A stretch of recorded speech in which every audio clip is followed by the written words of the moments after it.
বাংলাদেশে হিন্দুদের ওপর লাগাতার আক্রমণ চলছে, সেখানে কড়া বিবৃতি দিয়েছে আরএসএস। অবিলম্বে বাংলাদেশে হিন্দুদের ওপর সন্ত্রাস বন্ধ হোক, সন্ন্যাসী চিন্ময় কৃষ্ণ দাসকে অবিলম্বে মুক্তি দেওয়া হোক। বাংলাদেশে হিন্দু সহ সব সংখ্যালঘুদের ওপর হামলা চলছে, লুট থেকে খুন, মহিলাদের সঙ্গে অমানবিক আচরণ করা হচ্ছে। কোনো পদক্ষেপ না করে নীরব দর্শকের ভূমিকা পালন করছে বাংলাদেশ সরকার। হিন্দুদের ওপর অত্যাচারের বিরুদ্ধে সরব হতেই চিন্ময় কৃষ্ণ দাসকে গ্রেপ্তার করা হলো। বাংলাদেশে হিন্দুদের ওপর অত্যাচার বন্ধে প্রয়োজনীয় পদক্ষেপ করুক কেন্দ্র, বিবৃতি আরএসএস এর।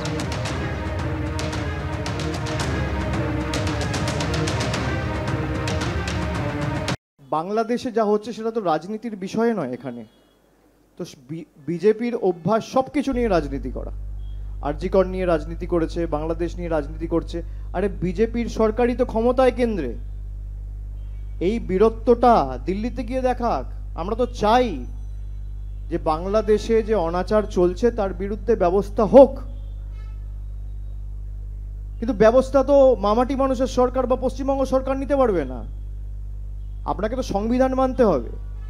কেন্দ্র সরকার যা সিদ্ধান্ত নেবে, আমি বারবার বলেছি, দলগতভাবে তৃণমূল কংগ্রেস সেই সিদ্ধান্তকে সমর্থন করবে। যে ঘটনা ঘটেছে সেটা নিন্দনীয় এবং দুর্ভাগ্যজনক, একেবারে সমর্থনযোগ্য নয়। যারা এখানে বীরত্ব দেখাচ্ছে তাদের তো উচিত দিল্লিতে গিয়ে বীরত্ব দেখানোর। আর তা না হলে ইউনিয়ন থেকে বলে দিক, ভাই, যে কেন্দ্রীয় সরকার বলে দিক যে রাজ্যের সরকার ব্যবস্থা নিক, আমরা নেবো না। দুজনকে করেছে, যারা প্রসাদ দিতে গেছিলেন আর ওষুধ দিতে গেছিলেন মহারাজকে। তার মানে বোঝাই যাচ্ছে যে শুধুমাত্র দুষ্কৃতকারী বা র্যাডিক্যাল ফোর্সের হাতে নয়, আজকে যারা বাংলাদেশকে প্রশাসনের দায়িত্ব নিয়েছেন রাষ্ট্রপতি মহোদয়ের কাছ থেকে আর্মির সৌজন্যে, বাংলাদেশ আর্মির সৌজন্যে, তারা এটাতে ইনভলভ।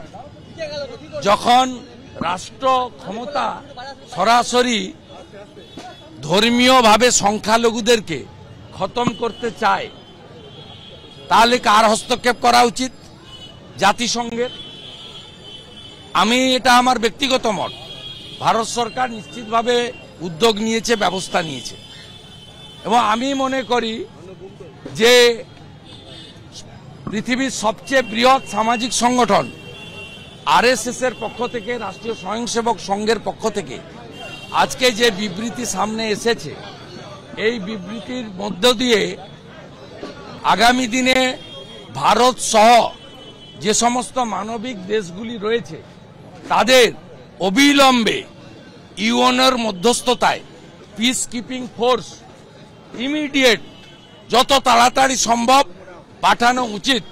নইলে নোয়াখালীর মতো, দ্য গ্রেট ক্যালকাটা কিলিং এর মতো হিন্দু নরসংহার হবে। ৭১-এর ২২%, আজ ৭%-এ নেমে গেছে। এটা যদি এক্ষুনি না করা হয়, আগামী কয়েক মাসের মধ্যে বাংলাদেশ হিন্দু এবং উপজাতি, বিশেষ করে চাকমা, ত্রিপুরী, মারমা, এরা শেষ হয়ে যাবে।